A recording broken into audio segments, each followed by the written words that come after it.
Hey, what's going on? It's Kyle Henderson of Bama Football on YouTube. First update that we have on Wednesday, October 9th is that Yhonzae Pierre suffered some sort of an injury, according to Coach Kalen DeBoer, and then Yhonzae Pierre posted this. Looks like from a hospital room. We don't know what the injury is. We will keep you posted when we do know more. Now, when we look to that Alabama wolf position, you see that Q-Rob, he has 17 tackles and 3 sacks on the season.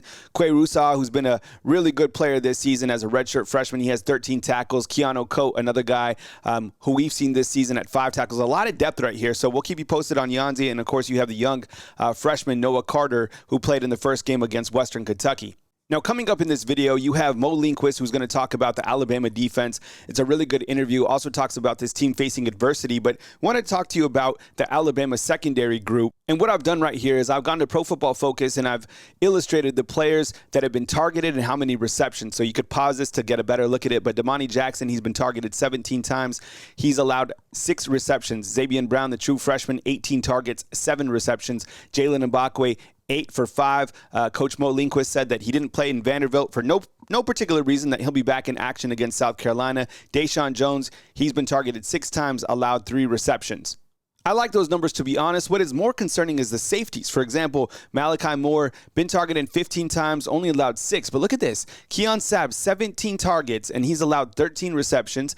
You look at over to the right, that's the Husky position. Devontae Smith, been targeted 19 times, allowed 11 receptions. Then Red Morgan, the freshman, he's been targeted 13 times and allowed 7 receptions. Just some interesting data points to look at. Here's Mo Linquist with the great interview, and then you have more Alabama practice highlights from Wednesday. For a guy like that, we need to continue to build confidence, not just from that. Sure. Take advantage of all the practice reps and make sure that we're watching the practice reps with him. Make sure that we're executing in practice. He's doing a phenomenal job. He's doing his job in practice and continuing with our one-on-one meetings with our guys and continue to build personal relationships where the trust is there. So he's in a good space and he'll be ready to go. Malachi mentioned yesterday that defensive players have communicated wanting to get signals in a little faster. I guess what have those discussions been like, and what are you guys trying to change? Love Malachi, the work that he puts in every single week.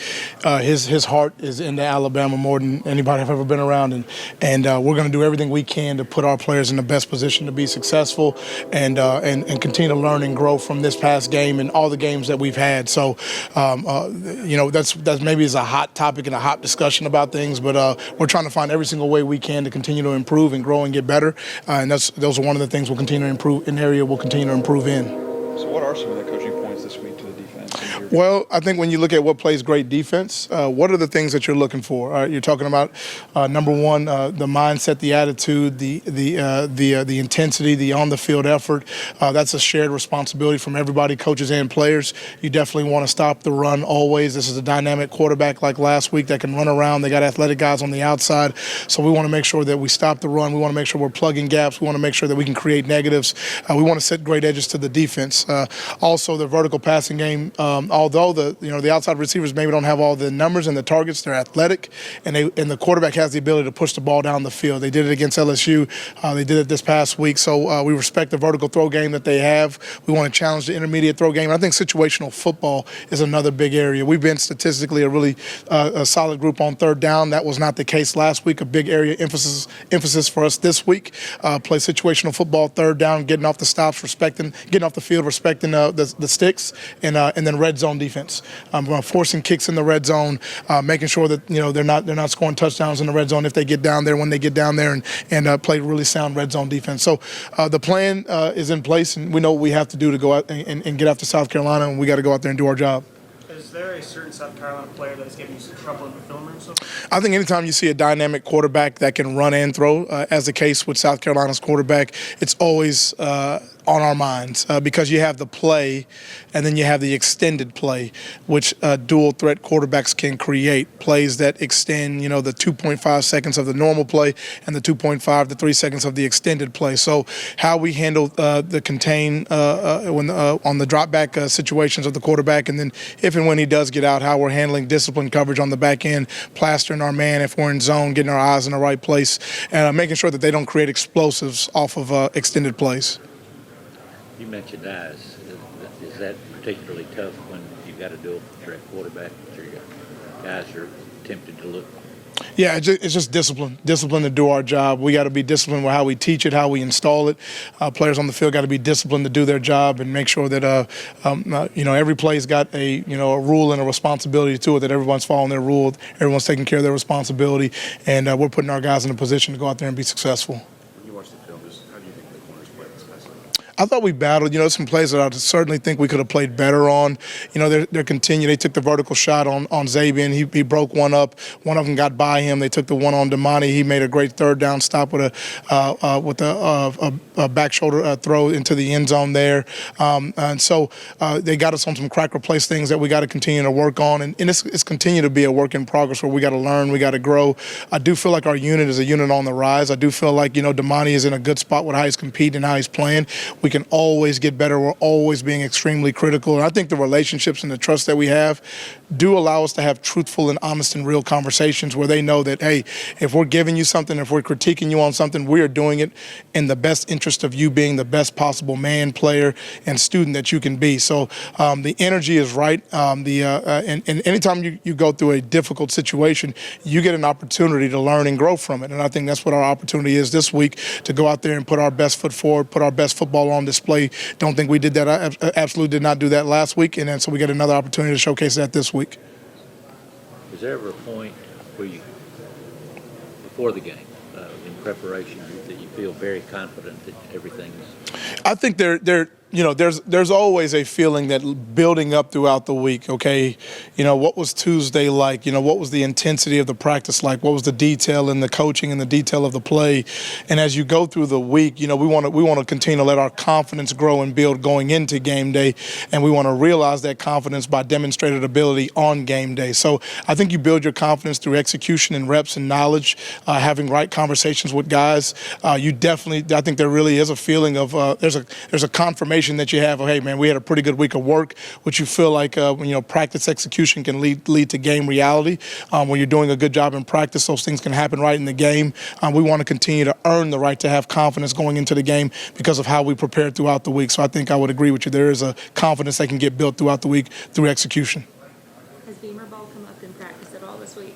You know what? We're very aware in terms of they're dynamic on special teams. Obviously, we have a special teams coordinator, but that plays into a lot of the guys we coach in the back end because they're special teams players, and they create plays and create explosive plays through the kick game. So something we definitely got to be aware of, and just making sure all the way across the board. They got a tremendous coaching staff. They're a well-coached team, and we're going to have to be on top of our game to go out there and play well and execute. Coach, when you look back at last game, I know there was a negative, certainly with a loss, but is there any positive you look back and you say, well, this guy really played good, but was overshadowed by a loss? Absolutely. I think, you're always looking for, the sweet spot. What's the truth? What happened? What did the film say? And not what I wanted to be, not what it looked like to maybe anyone else, but what did the film actually say? And then if it's not where it needs to be, the question is why. And I think we're always searching for that why. If you were successful at something, why were you successful? If it was not successful, why was it not successful? If we can get to the root of the why, then we can solve problems. And if we can get to the root of the why, whatever is good, we can build on. So I think when you win, sometimes you think everything is great. And if you come up on the wrong side of things, you think everything is poor. And neither one of those are really absolute truths. There's a lot of good moments that occurred in the game, although we didn't get the end result. So we're going to continue to build on those good moments. We got to continue to erase the vertical throw game, which is something, we got to continue to make a point of emphasis on. I think there were over 20 throws the Georgia game thrown down the field, and we won our fair share, ended the game with an interception with a down the field throw. We got to continue to erase big plays. When big plays do happen, why was that the case? Why did they occur? We didn't take the ball away like we wanted to. We didn't get third down stops like we wanted to, something that we've shown the ability to do in previous games. So the discussions that have taken place for us have been healthy, real conversations of why did it not go right. It starts with ownership. It starts with accountability. If you have trust in a relationship, we can have truthful conversations, and we can build and grow, and we can respond to an adverse situation, which I think is the biggest testament of the type of men that we have in the locker room, the type of men we have coaching, men and women we have coaching our football team. It's not who you are when everything goes right. It's who you are when things don't go quite the way you thought they would go, and how you respond moving forward. That'll be the story, the real story of the season. I'll ask this question again. What do you want to see overall from the Alabama defense in terms of improvement? I mean, there's a lot of videos out there. I think the film guy has a great video talking about Alabama's lack of adjustments and that they were just basically too predictable. But also listening to Mo Linquist, he talked about kind of the mindset. And I'm curious to see if this team has the mindset to bounce back. Honestly, in just this short clip right here, and again, we don't see all the practice, it looks like the guys are going a little bit faster to me. Honestly, it looks like they're kind of going through the motions. I mean, sometimes I've seen the practice and it seems like they're kind of lollygagging. I don't know. It's something that kind of stood out to me in just this short clip. I don't know. Maybe I'm wrong. Let me know if you agree. But I think, look, Alabama now has an opportunity to bounce back and really turn it up in college football. And I think people see Alabama as vulnerable clearly, which they could be on the defensive side of the ball. But this is an opportunity to just get back on track. You don't have to attack the entire season right now. All you have to do is play 4 quarters of solid, dominating football against South Carolina, right? Take one step forward and put that last week's game behind you. Clearly, they have so much talent on this team. It's ridiculous. No head football coach in college football history has taken over a program with more talent than Coach Kalen DeBoer taking over the Alabama Crimson Tide. You see what I'm saying? Even in that clip right there, Deontay Lawson looks to be flying. Here's Justin Jefferson. There you go, man. Like, it seems to me like the intensity's been turned up. I like what I see. I'm feeling good about Alabama for this coming weekend, and I do believe in the talent, of course, that they have here. Here's Q Rob, who has 3 sacks on the season. I think we see a big game from him. Looking at South Carolina, look, they don't have a lot of targets to the outside like Coach Linguist said, but they do have some wide receivers who are capable, and their quarterback is pretty athletic. I do kind of worry about their running back. I think he is certainly one of the bigger running backs in the SEC that can move the football. So we'll see if we see any type of improvement from Alabama, who's been gashed at times throughout the season. Let me know what you want to see from the defense overall. I appreciate you guys being here. Thank you so much for liking the content. This video courtesy of the University of Alabama. My name is Kyle Henderson, Bama Football on YouTube. Have a great day, and we'll catch you soon. And stay safe, Florida. We're praying for you. Kyle Henderson, Bama Football on YouTube.